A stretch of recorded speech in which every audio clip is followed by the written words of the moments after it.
The great majority of the military women who served in Vietnam were nurses.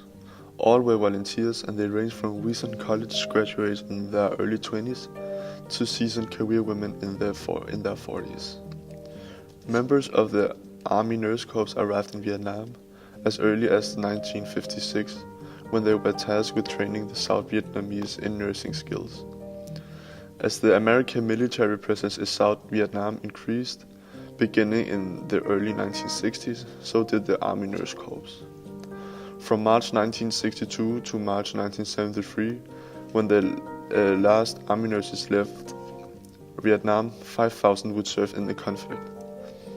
5 female Army nurses died over the course of the war, including 52-year-old Lieutenant Colonel Annie Ruth Graham, who served as a military nurse in both World War II and Korea before Vietnam and suffered a stroke in August 1968. And First Lieutenant Sharon Ann Lee, who died from shrapnel wounds suffered in an attack in the hospital where she was working in June 1969. Lane was posthumously awarded the Vietnamese Gallantry Cross with Palm and the Bronze Star for heroism.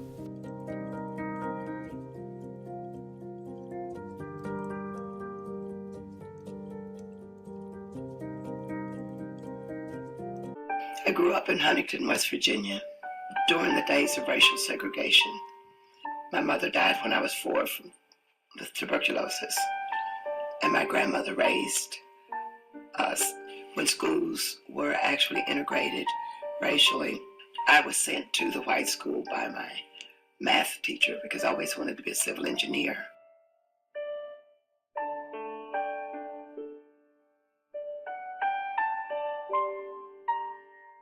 God knows I didn't want to be a nurse, but life is a funny place, and it prepares you for those things that are to come if you pay attention.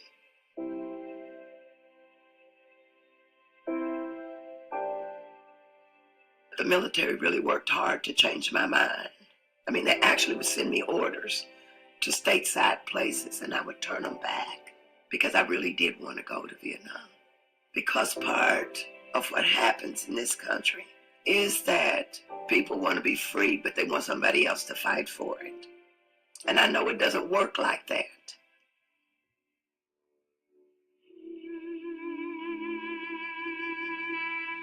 What people know about Cu Chi was that the base camp of the 25th Infantry Division sat on top of the tunnels of Cu Chi. So we had Viet Cong all the time, not just when they attacked, but all the time. The hospital of Cu Chi was the only hospital in Vietnam to be overrun by the Viet Cong. And I think that I'm going to be assigned to the GIs. I get assigned to the Vietnamese unit because we had a unit that was actually only Vietnamese. And I thought, well, honey, this is where you are. You know, you don't make any decisions. And it was just an open room, sort of like this. And the cots were just lined up. I mean, it would be nothing to get 10, 12 in an hour period of time. One of the questions that you get asked a lot is, what do you do when a Viet Cong come in? I said, it's the same thing I do if a troop comes. It's not for me to decide. My decision is, what do I do with this person? I didn't start the war. I don't end the war. But it's my responsibility to take care of whomever comes. I learned a lot in that 5 months. And we did a lot of things. We did a lot of health care for the population, especially in the rubber plantation, because there were a lot of Vietnamese people who really needed care. They needed all sorts of things. A lot of children who needed a lot. And the U.S. Army did a lot of that kind of stuff. They don't get credit for that.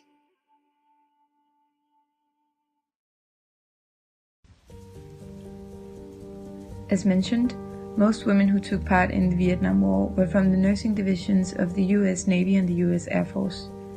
Others were civilians who worked with international organizations which were operating in Vietnam. such as the Red Cross and the Catholic Relief Services. The women who were serving also helped raise funds for war refugees and orphans who were being housed at Camp Dang Na in central Vietnam.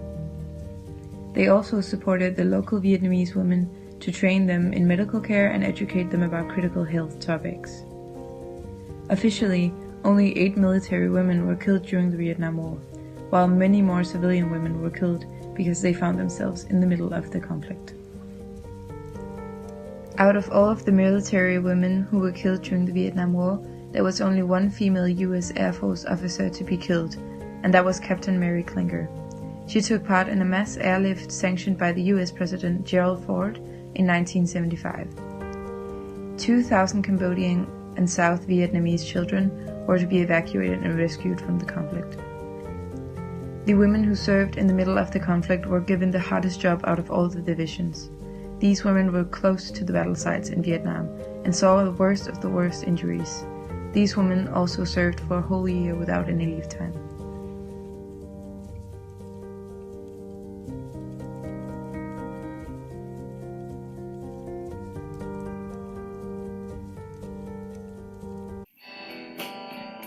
We landed down near Saigon and got ready to disembark from the plane. Off to the side were all the guys who were going to get on the plane I just got off of. They were screaming, crying. They were stripping their clothes off. They were in ecstasy that they were leaving. And that was the first time I became afraid. Surgical intensive care was a very hectic place. There were times they were coming in so fast, nobody was really sure what the name of the patient was. Emergency rooms here in this country never could have prepared us for what we saw. That never leaves you.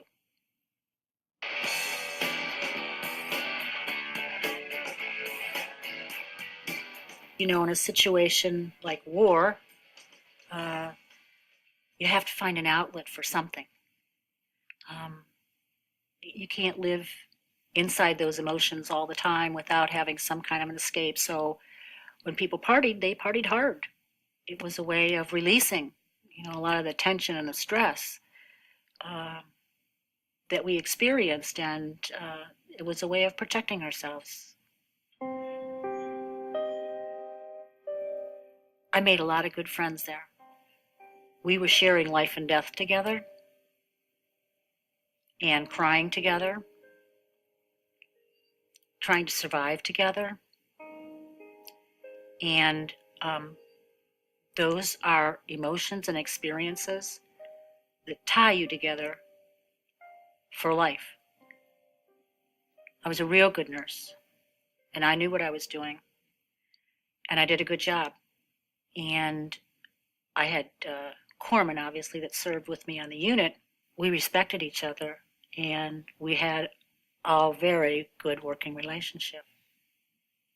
The guys that I served with were very protective, but I wasn't real sure of it when I left my compound, because it's pretty overwhelming to leave home, so to speak, and go out in the town and you're the only woman and there are 10,000 guys around you.